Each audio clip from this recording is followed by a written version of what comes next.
Donnez grâce à Dieu dans tout, dans toutes circonstances, car c'est la volonté de Dieu pour ceux qui sont en Christ Jésus. Combien d'entre vous prient? Qui voudrait recevoir une réponse à sa prière? D'accord. Eh bien, je vous parlerai un peu de comment les paroles que nous disons quand nous ne prions pas. Allez, vous me comprenez? Comment les paroles que nous disons quand nous ne prions pas affectent nos prières. J'ai une petite phrase que j'utilisais pendant les 2 dernières années, appelée « Priez et dites ». Ne priez pas pour que votre enfant soit sauvé pour raconter après comment vous avez peur qu'il reste accroché à la drogue et qu'il aille en prison. Priez et dites. Priez et dites. Ésaïe 58, verset 9.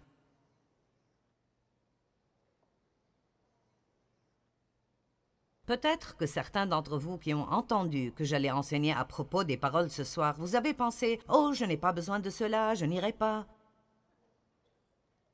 Mais vous avez besoin de cela, et moi aussi. Dieu s'occupe de moi à un niveau plus profond à propos des paroles de ma bouche. Et j'ai dit à quelqu'un aujourd'hui, je pense que ça va être ma fête. Je me suis améliorée, mais je ne suis pas parfaite en cela. Ceux qui parlent beaucoup ne le sont pas. Et même vous, les silencieux, vous ne le dites peut-être pas à haute voix, mais c'est là-dedans. Nous avons besoin de paroles intérieures qui doivent changer. Amen. Et je veux changer. Je veux m'améliorer. Je suis trop vieille pour perdre mon temps. Je veux avoir la victoire. Ce qui m'a pris 5 ans pour vaincre il y a 20 ans, je veux l'avoir en 5 jours maintenant. Je ne veux pas traîner et traîner, je veux dire, je veux que Dieu me montre la puissance de mes paroles d'une telle façon que j'aurai en moi une crainte révérentielle de Dieu pour ne pas dire des choses qui me blesseront ou blesseront quelqu'un d'autre. Et seul Dieu peut nous révéler cela. Alors si vous ne pensez pas que vous avez besoin de cela ce soir, je prêcherai à moi-même parce que j'en ai besoin. Amen. Ésaïe 58. Verset 9, Ésaïe 58 parle de ce qui plaît à Dieu et ce qui ne lui plaît pas. Mais ceci parle des prières répondues et les paroles de notre bouche. Quand tu appelleras, l'Éternel répondra.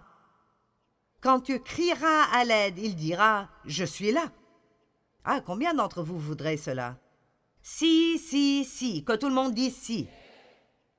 Si, du milieu de toi, tu supprimes le joug de l'oppression, ou que tu le trouves, les gestes menaçants, vers l'opprimé ou le juste, et tu supprimes toute forme de propos erronés, sévères, injustes et méchants. Wow! Donc c'est très clair que Dieu dit, vous voulez que je réponde quand vous appelez? Vous voulez que vos prières soient répondues très rapidement? Alors, voici quelques trucs que vous devez faire pour rendre ces prières plus efficaces. J'ai pris un engagement novembre passé ou décembre que je voulais prier plus que jamais. Et cela ne veut pas dire que je suis à genoux des heures chaque jour. Ça veut juste dire que je prie à propos de choses tout de suite. Je regarde et je prie, je vois des choses, je prie immédiatement, avec toutes sortes de prières, la gratitude, la louange, la pétition, l'intercession pour d'autres personnes. Et je veux que ces prières soient répondues. Je ne veux pas être engagée dans quelque chose qui est infructueux et où je perdrai mon temps. Et je crois, pour moi, alors je partagerai avec vous ce que je reçois pour moi. Je crois que Dieu s'occupe de moi à un niveau plus profond à propos des paroles de ma bouche, parce que si je prierai plus et aurai de meilleures réponses plus vite, alors il doit me montrer l'autre côté de cela aussi. Et je ne pense pas que j'ai toujours un grand problème avec ma bouche, mais tout problème est trop grand pour être gardé et ne pas nous en occuper. Amen. Alors, nous allons parler ce soir de choses qui se rapportent à votre bouche et de choses qui n'ont rien à voir avec votre bouche. Nous allons commencer par ce que nous ne devons pas faire. La première chose à demander est que Dieu nous rende conscients de chaque fois où nous le faisons. Et c'est là que nous devons commencer. Dieu, chaque fois que je fais ces choses, rends-moi conscient de cela. Et si tu me rends conscient et tu m'aides, j'arrêterai. Nous avons besoin de l'aide de Dieu. Mais sûrement, s'il nous rend conscients et nous donne la grâce, nous voudrons sa volonté assez pour arrêter. La première est d'abandonner les grognements, les râlements, les critiques et les plaintes.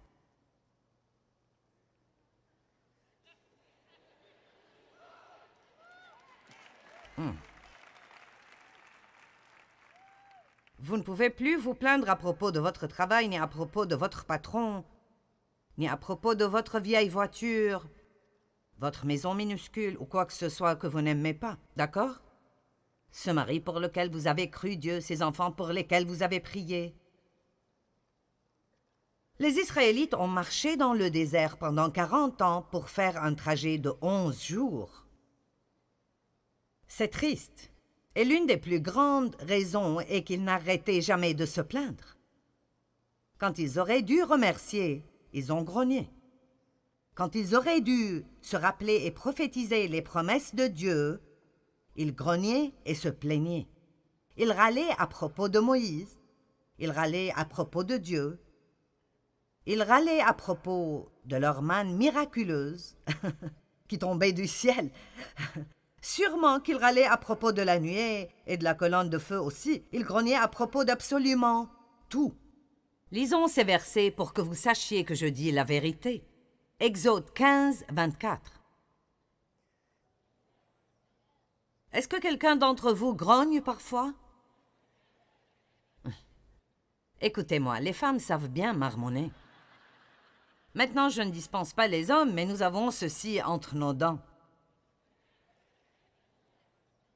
Je pense maintenant à quand Dieu s'occupait de moi il y a des années, si fortement à propos d'être une épouse soumise. Et cela a été difficile pour moi parce que j'ai été abusée et je m'étais juste fait beaucoup de promesses. Aucun homme ne me dira jamais quoi faire de nouveau. Et alors, vous faites des vœux comme ça pendant une longue période de temps et puis vous avez des difficultés à être soumise à quoi que ce soit avant d'avoir une révélation à ce propos. Donc je me souviens que Dave n'était pas d'accord avec moi à propos de quelque chose et il voulait faire quelque chose d'autre. Et je disais « D'accord ». Puis je partais « oui chérie, c'est toujours toi. Tu dois toujours avoir ce que tu veux. Non. » Maintenant, je sais que personne d'entre vous ne fait ça. Je vous dis juste comment j'étais. Mais vous savez, ou votre patron vous dit quelque chose et vous souriez, et puis vous partez « c'est abruti », tout ce qu'il fait toujours et... Ou même pire encore, vous allez du râlement au commérage tout carrément. Prenons ceci à un niveau plus élevé. J'en suis plus folle chaque minute. J'aime mon message ce soir, je ne sais pas pour vous, mais je l'aime bien.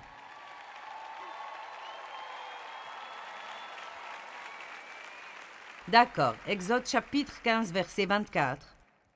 Alors le peuple se plaignit de Moïse en disant « Donc, qu'allons-nous boire » Exode 16, verset 2. Et toute l'assemblée des Israélites se plaignit de Moïse et d'Aaron dans le désert. Chapitre 17, verset 3.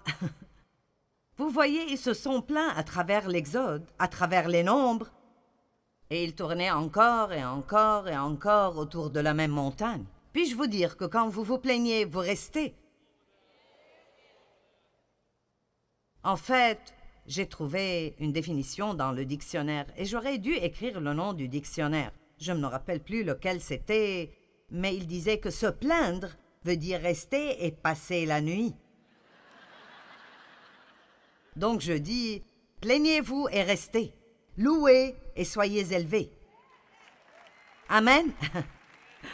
Nous pouvons faire soit ce que les Israélites ont fait, soit ce que Jésus a fait, et même en souffrant, nous pouvons toujours louer Dieu. Même quand les choses font si mal que nous n'arrivons pas à supporter, vous avez l'autorité sur votre bouche. Vous avez l'autorité sur vos paroles et personne ne peut vous faire dire quoi que ce soit de force. Amen. Vous me regardez avec les yeux grands ouverts là-bas. Philippiens 2, 14.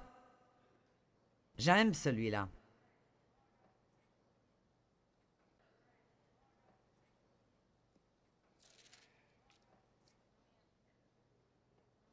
C'est drôle, parfois je vous dirais juste, ouvrez à Philippiens 2, 14 et lisez-le en silence. Je n'ai pas besoin d'attendre très longtemps. Et c'est comme... Faites toutes choses. Toutes choses. Oh, mon Dieu. Je ne peux pas me plaindre quand je nettoie la maison. Je ne peux pas me plaindre quand je conduis dans l'embouteillage. Je ne peux pas me plaindre à propos des prix élevés. Je ne peux pas me plaindre à propos du gouvernement.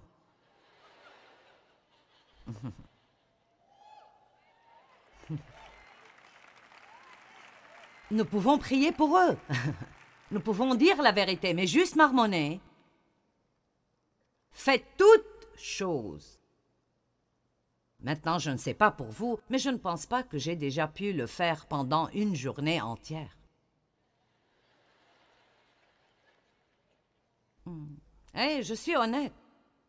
Peut-être pas la plainte tout carrément, mais le marmonnement, c'est... Nous parlons d'un tout autre niveau maintenant. J'ai si froid et j'ai si chaud. Je veux dire, certains d'entre vous ont marmonné à propos de la place que vous n'avez pas eue.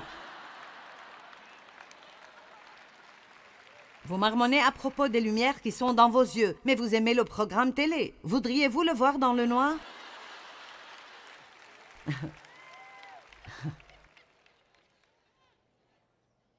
Vous savez, nous sommes accros au confort. Juste absolument, dans notre société, nous sommes accros au confort. Je veux dire, je pourrais aller en Inde et les gens marcheraient pendant des jours. Et je n'exagère pas, des jours, pour venir à une conférence. Ils s'assoiraient dans un champ en plein air. Ils s'assoiraient là, et je ne sais pas comment ils font cela, mais ils s'assoiraient toute la journée et n'iraient même pas à la salle de bain. Et je dis, je ne sais pas quel genre de vessie vous avez, mais j'ai besoin d'une pause.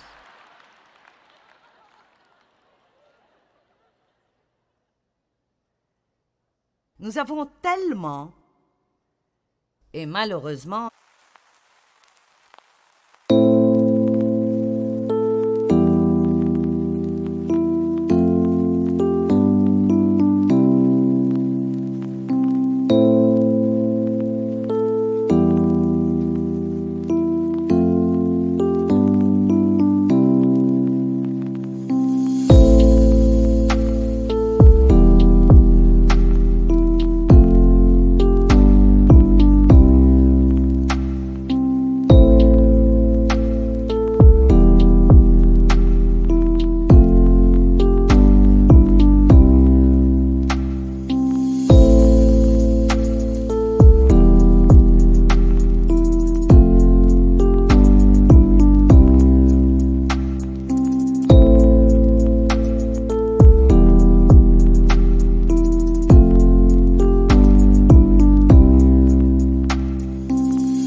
Tout ce que nous faisons est de marmonner à propos de la partie que nous n'avons toujours pas.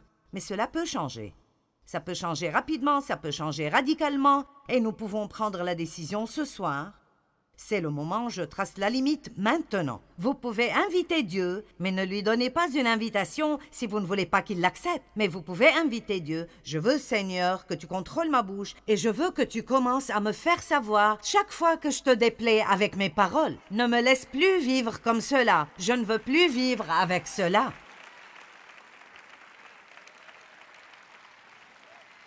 J'ai étudié ce sujet jusqu'à avoir des crampes au visage.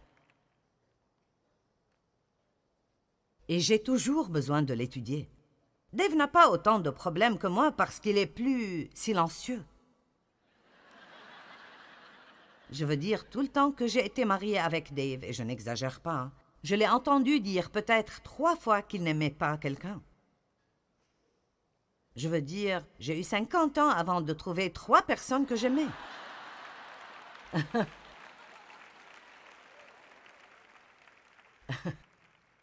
Eh bien, les opposés s'attirent. Mais combien d'entre vous sont heureux que j'ai eu à faire un long cheminement pour que vous puissiez...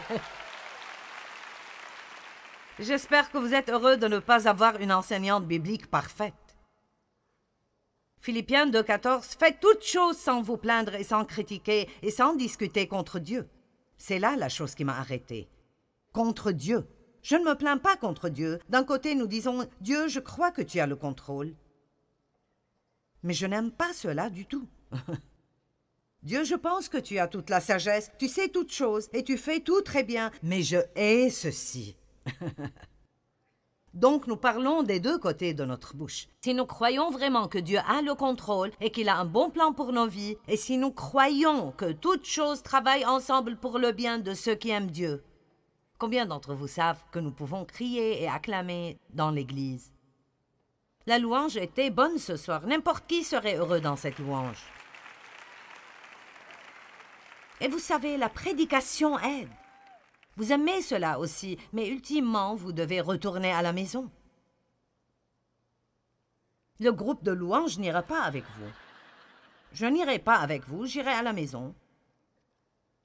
Je serai à la télé le lundi matin pour vous donner un autre petit étirement si vous en avez besoin. Mais qui sait ce que je veux dire? Tout cela paraît bien. Hein?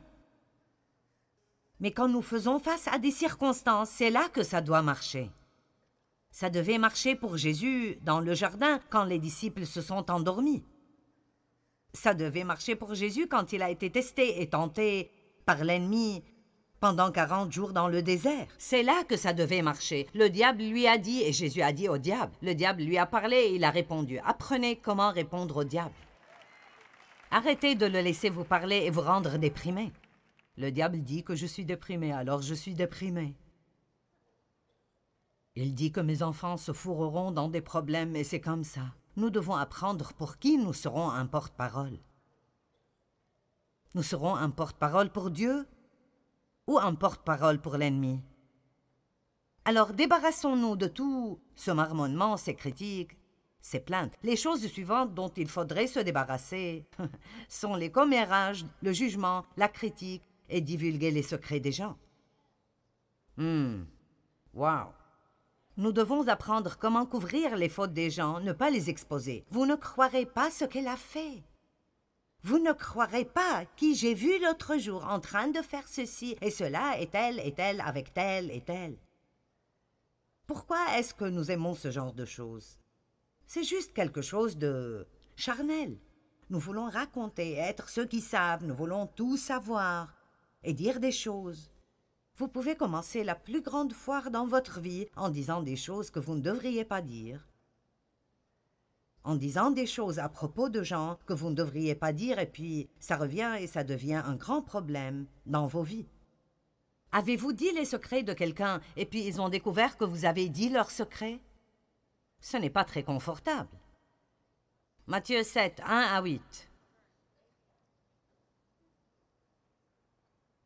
C'est la soirée de la Bible. J'ai beaucoup de versets.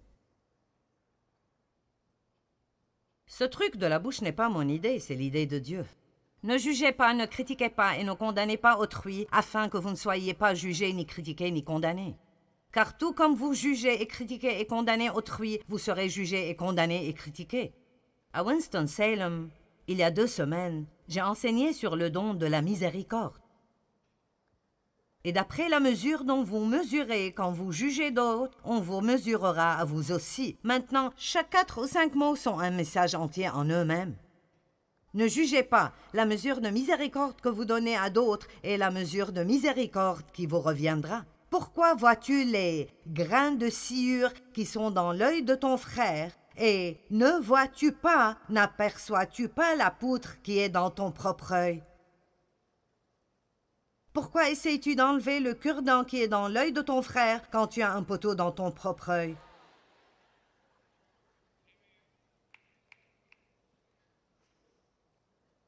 Jésus a dit que celui d'entre vous qui n'a jamais commis de péché lance la première pierre. La meilleure façon que je connaisse, la seule façon correcte dont nous devons juger quelqu'un d'autre. Maintenant, je ne parle pas de juger le péché. Nous devons savoir ce que le péché est et nous devons pouvoir juger ce péché, mais nous ne devons pas juger les pécheurs. Il y a une différence. Eh bien, je ne ferai jamais cela. Faites très attention. Je ferai très attention si j'étais vous. Je l'ai dit et j'ai dû ravaler mes mots aussi. Combien d'entre vous comprennent d'où je viens? Et je ne parle pas de s'occuper de choses d'une manière divine. Je ne parle pas de cligner les yeux au péché et regarder par-dessus les méfaits. Je ne parle pas de ça. Je parle de ce que je crois être une attitude haineuse envers les gens. Je crois que ce jugement dont il parle est une attitude envers les gens qui jugent. Comment peux-tu faire cela? Je ne peux pas croire que tu as fait cela. Nous savons ce qu'ils ont fait, mais seul Dieu sait pourquoi ils l'ont fait. Je peux vous le dire, il y a des gens qui sont si blessés que nous n'avons aucune idée de pourquoi ils font les choses qu'ils font. Mais la plupart des gens ne sont pas simplement méchants, qui se lèvent et essayent de faire des choses horribles. Il y a quelque chose qui est arrivé dans leur vie qui leur fait toujours mal, ou quelque chose qui arrive dans leur vie qui leur fait mal. Quelque part dans leur vie, il y a un déficit et ils font peut-être la mauvaise chose pour essayer de le combler, pour remplir un vide dans leur vie, pour remplir un grand vide dans leur vie, et ils choisissent les mauvaises choses pour essayer de le combler. Et s'il n'y avait pas la grâce de Dieu, je serais foutu. Amen. Donc nous pouvons dire, vous savez, eh bien, ce frère est dans l'adultère et c'est mauvais, je vais prier. Amen. Verset 5. Hypocrite. Retire d'abord la poutre de ton propre œil, et tu verras assez clair pour ôter la sciure de l'œil de ton frère. Gardez-vous de donner ce qui est sacré, ce qui est notre capacité d'aimer les gens, aux chiens, et ne jetez pas vos perles devant les porcs, je pense que c'est les esprits mauvais, de peur qu'ils piétinent vos perles et que les chiens se retournent contre vous pour vous déchirer. Donc nous ouvrons une porte pour l'ennemi dans nos vies quand nous ne marchons pas dans l'amour. Mais j'aime cela. Continuez à demander et vous recevrez. Continuez à chercher et vous trouverez. Continuez à frapper et l'on vous ouvrira la porte. Donc il va tout de suite de parler de ne pas juger ni critiquer les gens à la prière et à persévérer dans la prière. Donc nous ne pouvons pas juste penser que ce sont 2 sujets totalement indépendants. Il doit dire ici... Je veux que vous priez et que vous frappiez jusqu'à ce que quelqu'un ouvre et que vous cherchiez jusqu'à ce que vous trouviez. N'abandonnez jamais la prière. De bonnes choses arrivent, mais comment traitez-vous les gens? Faites attention à l'attitude que vous avez envers les gens. N'ayez pas un esprit critique, hypocrite, de jugement envers les gens. Montrez plus de miséricorde. Dieu peut répondre à nos prières beaucoup plus rapidement si nous montrons plus de miséricorde que de jugement et de critique. Amen. Il y a beaucoup de gens dans le monde qui sont perdus, ils se sentent invisibles, ils n'ont pas d'éducation concernant ce qui est bon ou mauvais, et ils ont besoin de prière beaucoup plus qu'ils ont besoin de critique et de jugement. Il y a beaucoup d'autres versets à propos de ne pas juger autrui, mais je vais passer. La chose numéro 3, à ne pas faire avec votre bouche. Ne donnez pas votre opinion quand on ne vous la demande pas. J'ai fait cela en venant ici ce soir. Et si je vous donnais un verset qui dit « Mêlez-vous de vos affaires », vous voulez l'entendre? Très bien, j'y suis. 1 Thessaloniciens 4:9. Mais concernant l'amour fraternel, pour tous les chrétiens, vous n'avez pas besoin d'instructions écrites car Dieu vous a lui-même appris à vous aimer mutuellement. Et c'est ce que vous faites déjà, vous étendez et montrez votre amour envers tous les frères et sœurs à travers la Macédoine. Mais nous vous invitons et nous vous exhortons ardemment, frères, à faire toujours plus de progrès dans cette région en mettant votre ambition et votre point d'honneur, ce qui veut dire faites un effort, à vivre dans la tranquillité et dans la paix, à vous occuper de vos propres affaires et à gagner votre vie par votre propre travail. Donc, ceci dit, restez occupés à faire de bonnes œuvres, occupez-vous de vos affaires et fermez la bouche. Amen. La plupart d'entre nous parlent probablement plus que nous faisons quoi que ce soit d'autre, mais nous ne savons peut-être pas ou on ne se rappelle pas combien nos paroles sont importantes.